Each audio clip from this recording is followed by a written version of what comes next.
हकीम लुकमान की अपने बेटे को 5 नसीहतें। लुकमान हकीम ने अपने बेटे से कहा, मैं लोहा और पत्थर सब उठाए हैं, मगर कर्ज से वजनी कोई चीज़ नहीं। मैंने पाकीज़ा चीज़ें खाई हैं और अच्छे हालात भी देखे हैं, मगर आफियत यानी आजमाइश से दूरी से ज़्यादा लजीज कुछ नहीं पाया।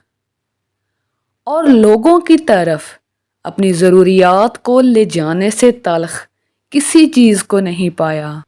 सफ़र में अपनी सवारी पर एतमाद न कर, जब मंजिल करीब आए तो सवारी से उतर जा, क्योंकि कश्तियाँ अक्सर मंजिल के करीब जाकर डूब जाती हैं। नाफहम औरतों पर कभी भी भरोसा मत करना, क्योंकि वो तुम्हें नुकसान के सिवा कुछ नहीं देंगी। मौत से नहीं डरो, बल्कि ज़िंदगी से डरो, क्योंकि इस ज़िंदगी में हज़ारों आफतें पोशीदा हैं।